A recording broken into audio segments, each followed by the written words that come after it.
Welcome to Safety Chats. Host Jason Stark, Director of Safety at Baldwin Safety and Compliance, shares decades of aviation experience and a passion for safety. Well, hello, everybody, and welcome to this next session of Baldwin Safety Chat podcast. We can talk about anything safety management, anything risk management, how to do our jobs maybe just a little bit better so we can be the best that we can. The last podcast, we talked about deviations. We talked about the paths in the snow. You remember when you look at that, and people, they take the shortest way they can, the path of the least resistance, I think is the best way it's put.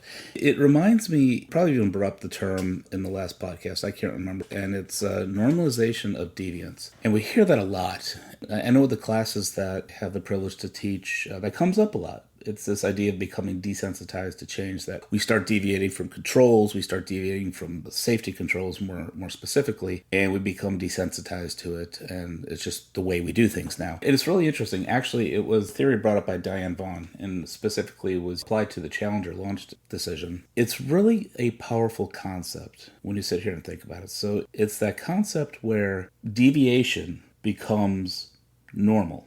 And I know I just flipped the words around there. We really have to sit and think about it for a minute, because we have set procedures in place, we have risk controls in place, and we deviate from them, and that becomes normal. What we really haven't explored, especially when it comes to the normalization of deviance, is how do we get there? We all know that organizations have, to some degree, this deviation going on. But how do we get there? It's interesting, in an article that I read, we'll post the link down here beneath the podcast because it's a really good article. It's by Tinsley et al., and it's How to Avoid Catastrophe. It's from 2011, so it's a little bit old. But interestingly, this article was also referenced in the latest NPRM that came out for the FAA to build their case with safety management systems. And specifically, they looked at how we look at the little events, that little events lead up to big events. And that's basically how they open up the paper. And research found that there's numerous near misses associated with every catastrophic outcome. The really interesting aspect I got from this article was talking about this idea of outcome bias. I've heard it used in different contexts, but outcome bias, and this is where we see a positive outcome, and I don't want to say we don't understand, but we really don't have insight into the processes behind that outcome, what was missed, what we just went right by pure luck. And so what that does is that sets up this bias, that sets up this viewpoint that, hey, everything's okay. We did this deviation, everything's okay. It worked before, we can do it again. I think the quote they used in the paper itself was, "You can't argue with success." And I have to laugh because I've heard semblance of that in my career. I would have a chief pilot. I flew the Hawker, don't judge me. But when I fly the chief pilot, obviously he was pilot in command, he would consistently use the speed brakes in conjunction with full flap extension. But if you ever flew the Hawker, that's a no-no. But he would always find himself behind the ball. Next thing you know, he's throwing out the speed brakes with the full flaps, despite how many times I reminded him that is exceeding airframe limitations. The point is that in his head, it happened once, and it was a successful outcome. The flaps weren't bent. There was no bending in the skin, no wrinkling in the skin. So he did it again, and he did it again, did it again, did it again. So, and that turns out to be that normalization of deviance, that deviating from that risk control, which is that hard and fast limitation on the aircraft to not extend, not to use the speed brakes with flaps extended. It's very interesting, though. Like I said, we hear this term normalization of deviance, but sometimes we don't really sit down and think, well, how did we get there? Yeah, we're deviating from controls, but what is it that behavior that reinforces it? And again, it's this outcome bias, that a positive outcome, there's a positive outcome by bypassing risk controls or not fully utilizing risk controls. Nothing happens. So in our minds, it's like, okay, well, therefore it must be okay. We can deviate. And that is a very dangerous attitude. It can, as you know, it can go very badly, as we've seen, and going back to Diane Vaughn's case with the Challenger, that was a case where deviation or deviance in the organization was normalized and led to that disaster. Another way that they put it in the article is enduring with failure. The fact that you might have these near misses, this kind of straying away from the deviance a little bit, but you might have these near misses constantly in your system. We're going back to that outcome bias, that the near miss, nothing happened. Everything's fine. It was just a little hiccup as we see it. Become desensitized to it. So these near misses end up going basically unnoticed, or I should say scrupulized. Is that even a word? they're not they're not put under the microscope, as it were. That again will also get us into some issues. So what's our job? And this is where it's the hardest. Okay, so basically this normalization of deviation set in place by outcome bias. When we're deviating from controls in an organization, this has to come to the forefront because we have to ask the question why. Why are we deviating from controls? And I know this is kind of rehashing the last podcast. And is there something wrong with the control? I think in the last podcast we talked about old controls. Is it no longer useful? Is it complicated? Is it cumbersome or overly cumbersome? Why are we deviating from it? Because people are deviating from it, getting a positive outcome, therefore think it's fine to deviate from it, like it's not even there for a purpose anyway. So anytime there's a deviation from a control, from a procedure specifically, we need to know about it. And that's not always so easy. Again, people aren't going to want to always tell us that they deviated from control. They don't want to necessarily tell us that they violated an SOP or failed to follow one. That takes a special culture. And again, I know we've talked about psychological safety. We'll talk a little bit more about it in future podcasts. But it takes a special culture for people to step up and admit they violated a procedure. That's so important for us to know that, not to punish, not for retraining, but to ask the question, why? Why did you deviate from that procedure? Super important to do that. Also important, kind of in the same vein though, are all these near misses. These near misses are the signal.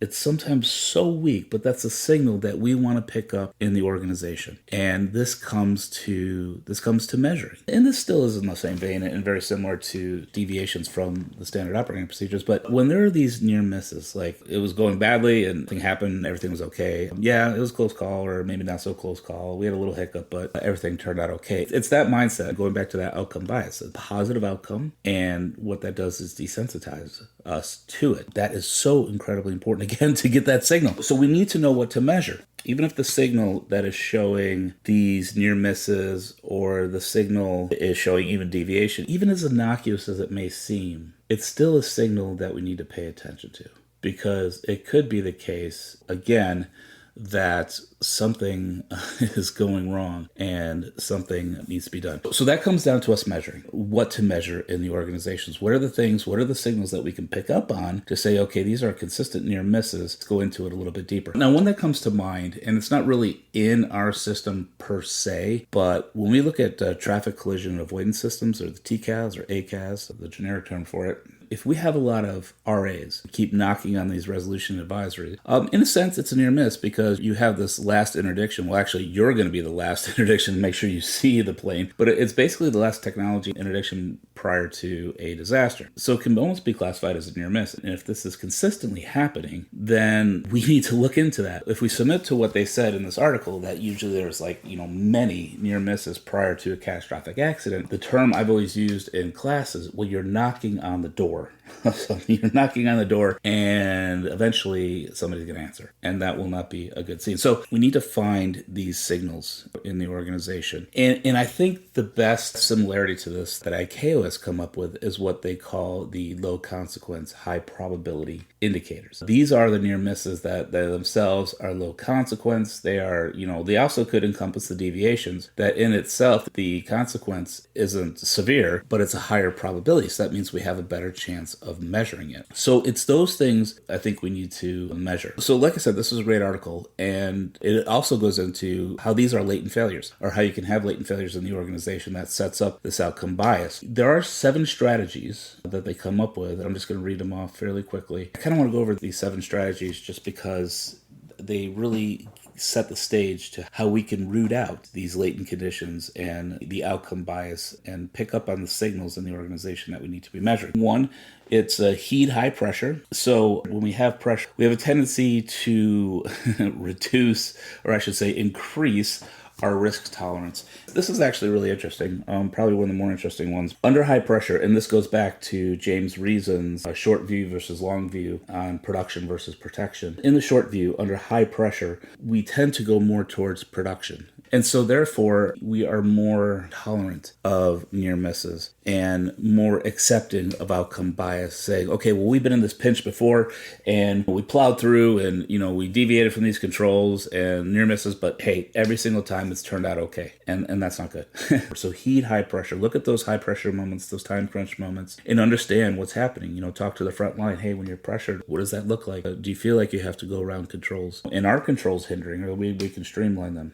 Two, obviously learn from those deviations. And again, that goes back to if there are deviations and near misses, we need to learn from them. And that leads into number three is uncover causal factors. Root cause is what they use in the article. And you want to see, why is this deviation happening? What is missing here that we need to address? What is that signal we really need to listen to? Number four is demand accountability for performance. Accountability for those near misses and the deviations. Hey, you have to be accountable that you did it. Now, this doesn't mean ascribing blame, or it doesn't mean doling out justice per se, but we're asking people to be accountable. That goes into 5 too, and then consider the worst case scenario. And sometimes it was presented a little differently in the context of the article. If you could meet with your pilots or your maintenance folks and help them to understand the worst case scenario, then they are probably less likely to deviate if they understand what the consequences will be. That sounds so incredibly trivial, like they should know that. What is interesting, and if you read this paper, if you read the study, it's really funny that people were more likely to take risk when they were unsure or did not know what a potential outcome could be. Whereas people then were introduced to what the outcome could be, their risk appetite went down. That is super fascinating when we look at behavior in the organization. So consider the worst case scenarios. Communicate those. Say, flap speed brake. Well, of course, he probably knew what the worst case scenario was. That's just him. But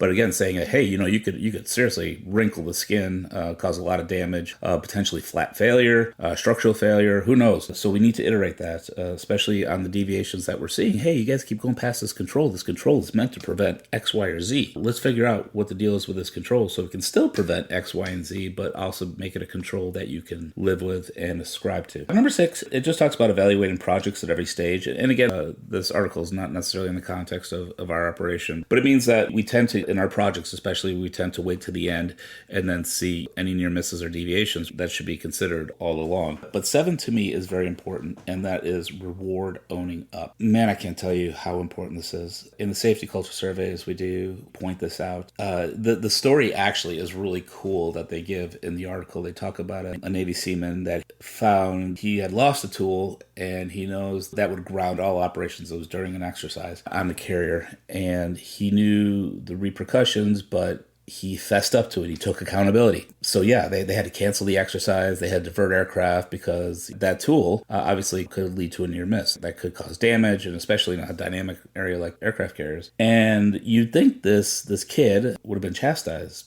but just the opposite. The Navy celebrated him. The commander celebrated him. And we have the opportunity to do the same. And that's why when we go back to finding, where there's deviations in procedures or there's, these near misses, we have to celebrate that when people tell us, because that is such key information for us to determine what's happening in the system and why is this happening. We really celebrate, reward people owning up to their deviations. It's obviously not a free pass to say, well, I deviate every day and I'm just going to fess up to it and, I'll get a steak dinner. No, that's obviously not what I'm saying. But when people are truly heartfelt and they say, hey, you know what, this is what's going on, then celebrate. These were just 7 strategies to root out these latent conditions and to help mitigate outcome bias so that we can stem that normalization of deviance. It's not an easy job. If I had the answer for that, I'd probably be a very rich man, but it's not an easy job how to completely control that. But I think it's our job to seek it out.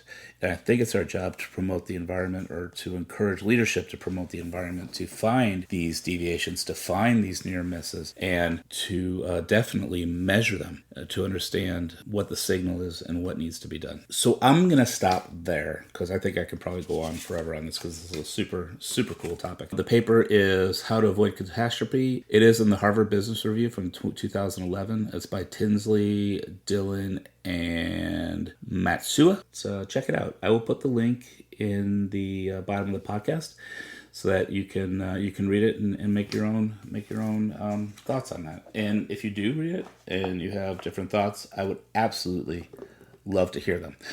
So thank you for joining me on this little podcast. I'm looking forward to the podcast coming up. We got great things to talk about. We're going to be talking about emergency response. Probably going to be talking about the NPRM more. A little bit more about culture and leadership. Those are two of my favorite subjects. Thank you again for joining. I look forward to you guys joining me on the next podcast. As always, wherever you listen to this podcast, Spotify, Apple Podcasts, wherever, on whatever platform, you see that area down there that says rate us, whether it be a stars or thumbs up, go ahead, give us 5 stars. Let us know how we're doing though, and if we can do anything better, because we are here to serve you. I really, truly appreciate what you all do. And until next time, stay safe.